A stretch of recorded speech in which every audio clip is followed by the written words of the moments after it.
Good morning, good morning, good morning. It is 5:30 in the morning on a Friday morning. Hey, I got a brand new microphone, so let me know if this is too loud or not loud enough. I have no way of knowing because when I did the tests, it was indeterminable because I am not on the live end of the feed. But welcome to 5:30 in the morning on a Friday morning. We're going to draw a Gnomess today. Normally you don't pronounce the G in gnome, but I want to make sure everybody understands it as a gnome. She is part of a series of gnomes, and I did a lot of studying yesterday about gnomes, but my light has moved. I did a lot of studying yesterday about gnomes and their history and their different types of things. But in this series of gnomes, there are at least 4 in my toy box, in the randomogrifier, if you will. And they are a tinkerer, a baby gnome in a bucket, a farmer gnome,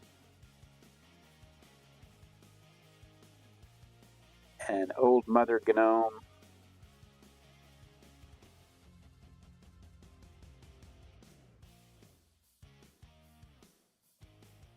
and this young Gnomess with her cheeky little dress and her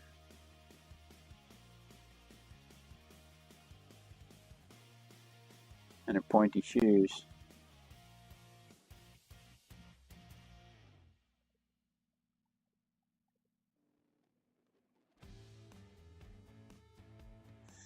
And so I don't want to talk about all of those things, all of the things I learned about gnomes yesterday, because then when those other gnomes come up, I won't have anything to talk about. So I'm primarily going to discuss female gnomes today, gnomesses. They were originally called gnomides, but somebody with a more popular book got more recognition, and so gnomesses is the term that stuck.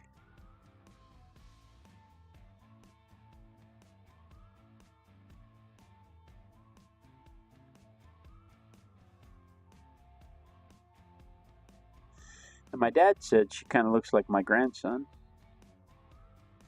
and that's because she has cute puffy cheeks and a little bitty nose.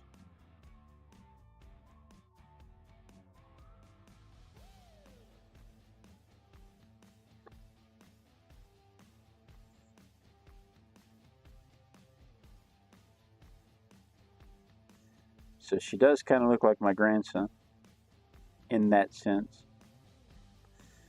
But, you know, in that sense, she kind of looks like my son also.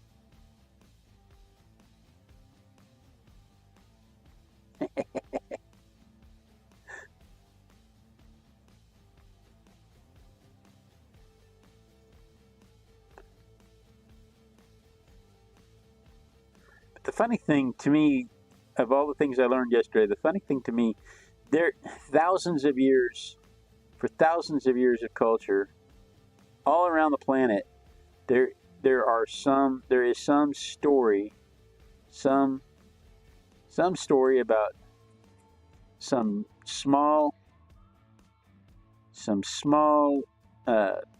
people that are magical, that are earthbound, like leprechauns and gnomes and elves.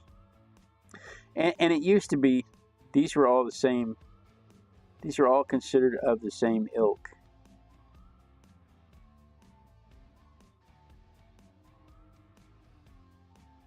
So it's funny to me that there's something like that in almost every culture. Every culture I know about has some kind of story about the elves of the mountains, or the leprechauns, the little people that are nice and kind if you are respectful and good, but are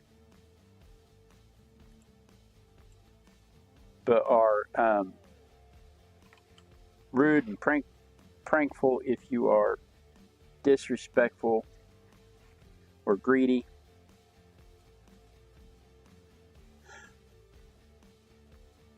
And out of the thousands of years of all of that, there is not a single depiction of a female gnome, a gnomess, a gnomide, a gnomess. There's not a single depiction of a female gnome until 1962, when the Heisner Company, who had been making garden gnomes, little ceramic or iron cast garden gnomes, decided to add a female to the mix.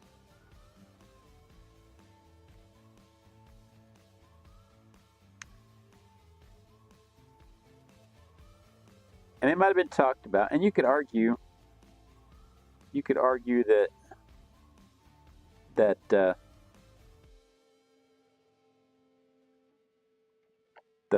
the nymphs were the females, because there's always wood nymphs and druids that you could go back to, and you could argue wood nymphs and druids. You could. There's a strong argument to be made that the nymphs could have been female, and of course, there were drawings of stuff like that from the ancient Greeks,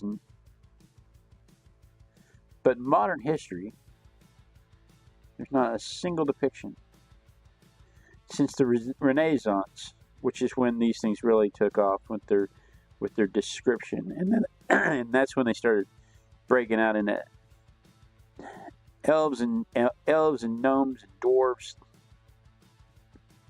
The dwarves from Snow White and the Seven Dwarves are based on the description of the gnomes from this guy from the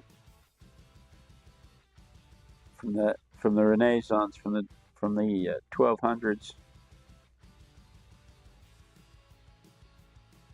and in all that time until 1962, not a single depiction of female gnomes.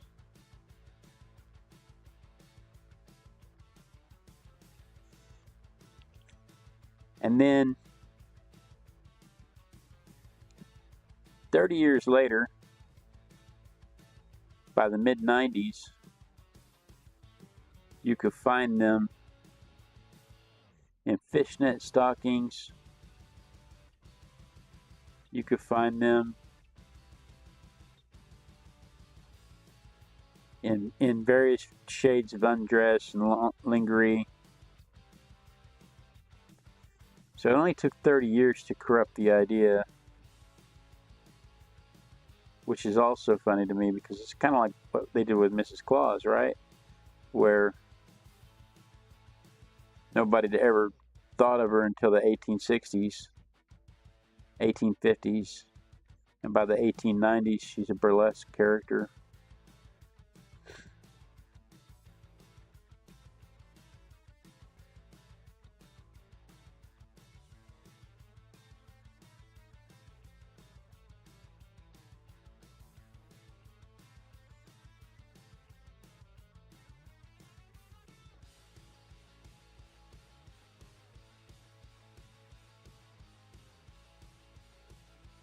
But I think that's funny.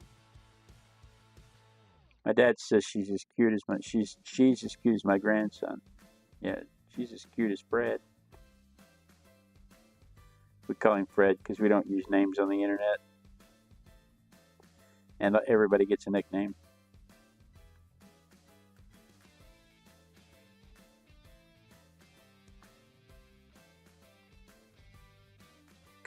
Good morning, Claudia. Happy lunchtime.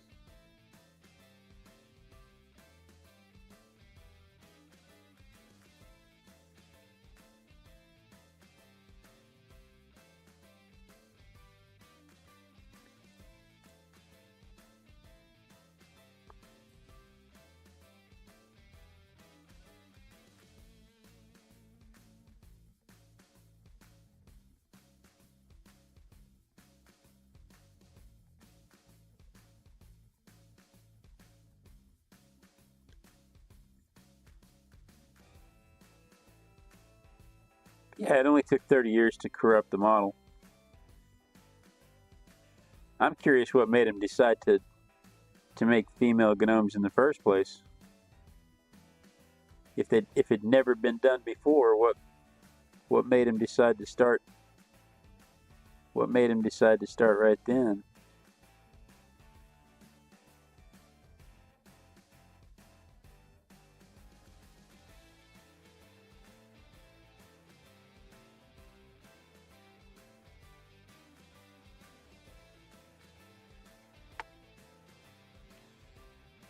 Also, how is the sound on the microphone? Because like I said, I got a new microphone last night. I installed it last night. It seemed to test all right on some recordings, but that is not the determining factor. The determining factor is how well it comes across the broadcast, the webcast.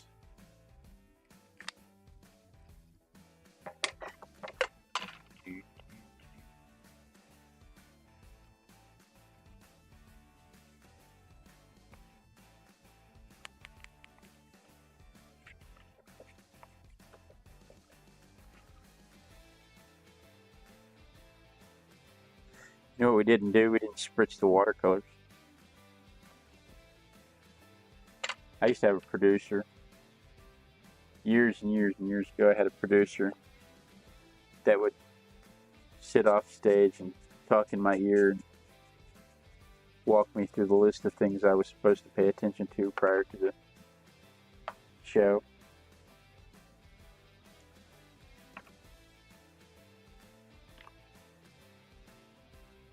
Oh, okay. Have fun shopping with your parents, Claudia.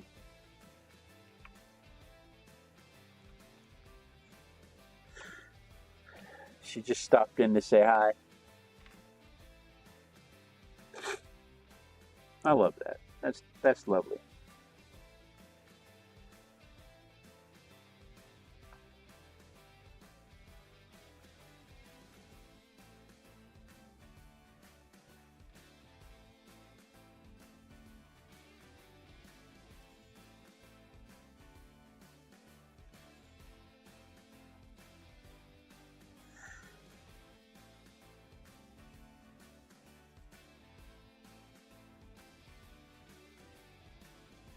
But yeah, this company decides to make female gnomes, and now they're everywhere. I mean, you've got them in teenage girls. You know, before it was just they were all old and motherly. And you know, that's because they're immortal. They're supposed to be mountain spirits. So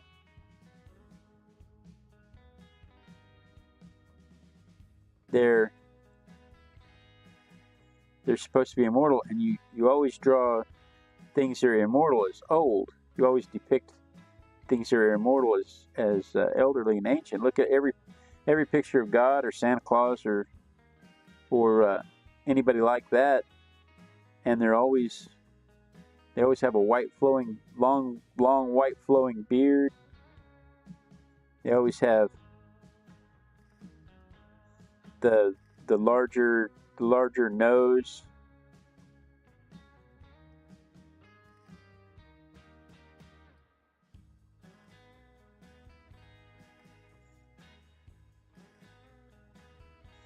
They always have all of the things that symbolize age.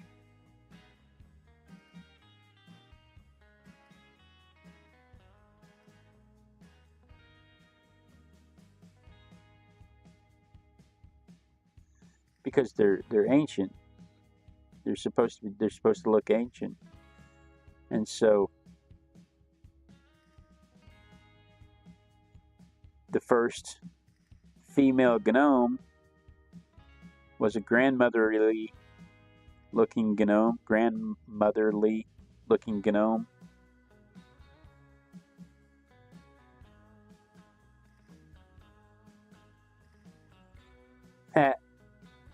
My mom's in the chat room apologizing for not being there to do her duties, knowing full well that I'm only harassing her.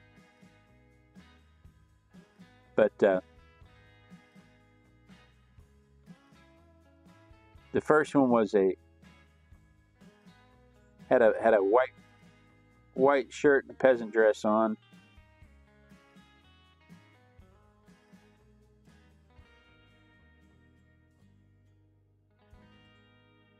And long white hair and a large nose.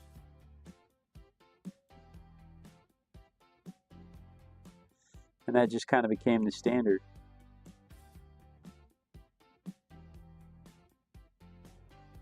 And so from then on, gnomes were always old and elderly. And then all of a sudden somebody says, you know what? We can put them in lingerie. We can give them red hair.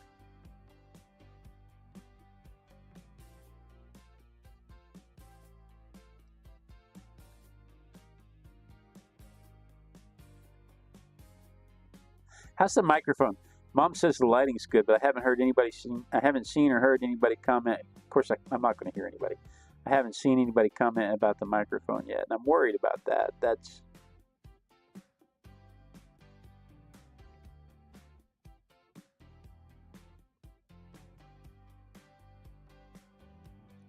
I think we're about here on the shading. We're going to come back in with some colorization here in a second.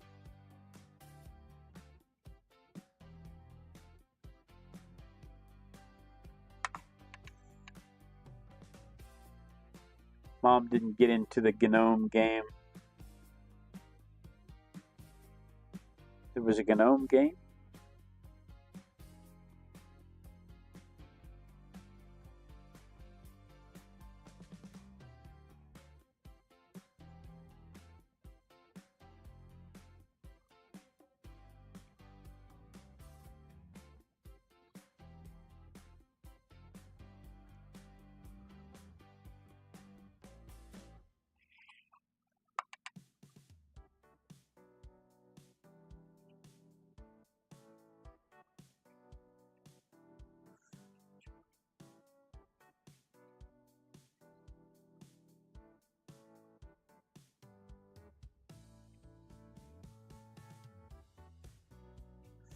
Can't talk, farting. I met a person yesterday. I have never met a live person in the U.S. who's from the U.S. I have never met anybody in the U.S. that didn't know who Bob Ross was. Mom says she thinks the mic sounds good. Good. And this person yesterday, we were talking about what I do on this show, and we were talking about, you know, there was another guy besides Bob Ross. There was a guy in the 70s that would come on PBS, and he could do a pencil portrait in about 10 minutes. And I have one of his books because I think it's really cool. He could do a pencil portrait in about 10 minutes. And we were talking about it. And in the course of the conversation, I find out that she has no idea who Bob Ross even is. And I don't think I've ever come across anybody in the United States that didn't know Happy Little Trees, that didn't know Bob Ross. And that kind of shocked me. Threw me off my game a little bit.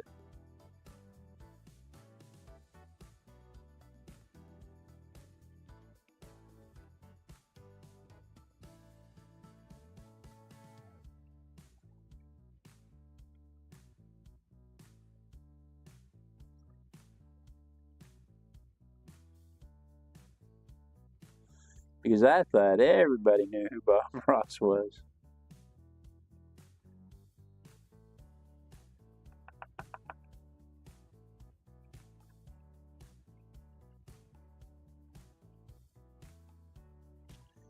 But, you know, at least everybody in the United States, in the area that I'm in, you know, you'll come across people from all walks of life. You'll come across people from all kinds of countries all around the world. And I would understand somebody from Venezuela not knowing who Bob Ross is. I would understand somebody from, you know, Nicaragua or any of the South American countries where they don't, you know, they watch different television. I would understand them not knowing who Bob Ross was.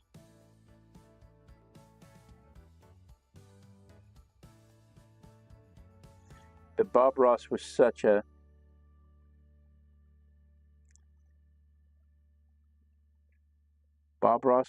American icon. I just am shocked that anybody in the U.S. wouldn't know who Bob Ross was.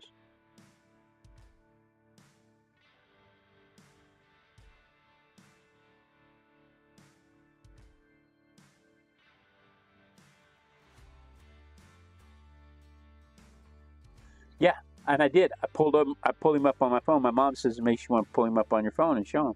And I did pull him up on my phone and show him. And she was like, "No, I've never seen that before."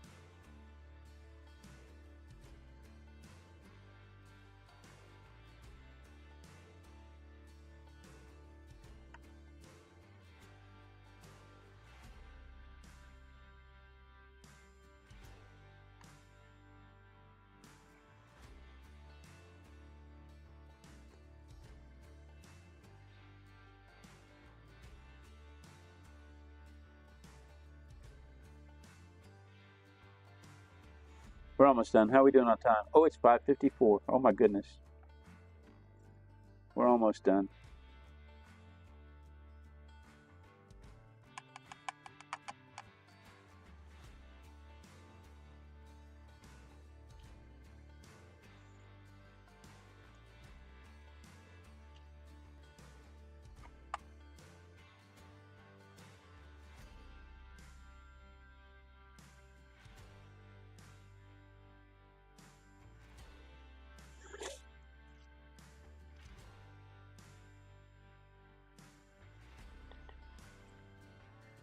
All right.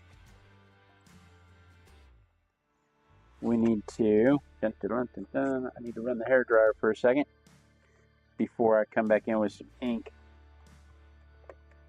and hit the final touches on the ink part of the ink and wash.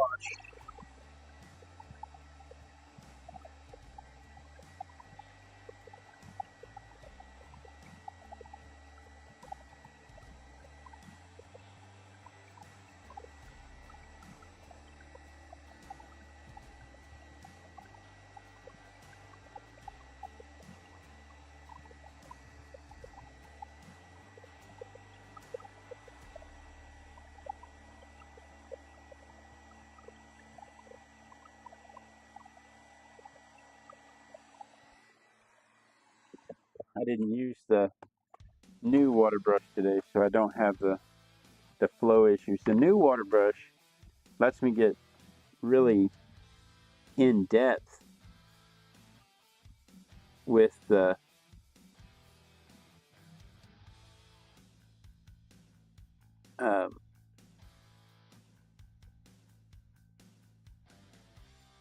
I can really finesse. I can really get down in there into the details, but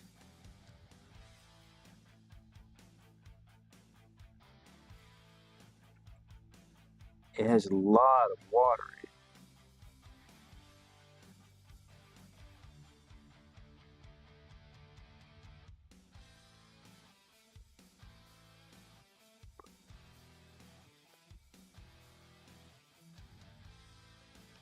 And so it's kind of hard to keep your page from becoming oversaturated.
I also bought some new lights, but they won't be here until either this evening or Saturday morning. So I don't know if they'll be here in time for the show tomorrow morning. But I have these little LED spotlights, and you can see one lit up right here. And the idea is to limit the shadows on the stage. So when I get the new LED spotlight, I'll put it up above head and aim it this way so that it doesn't shine on the stage. I'm going to try and figure out how to make those little light cans that they use in stage and movies that direct the light. They've got the little flappy things on the outside that direct the light and make sure that the light doesn't shine where they don't want it.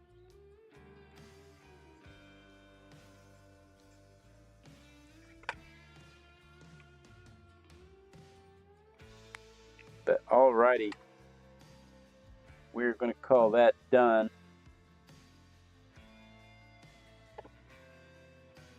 So there is our finished gnome next to Gnomess. This is a Gnomess. I put the watercolor cap on the ink.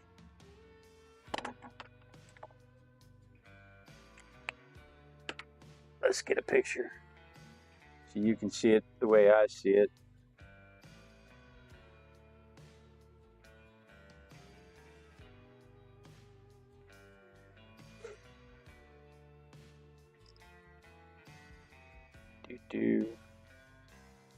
Oh,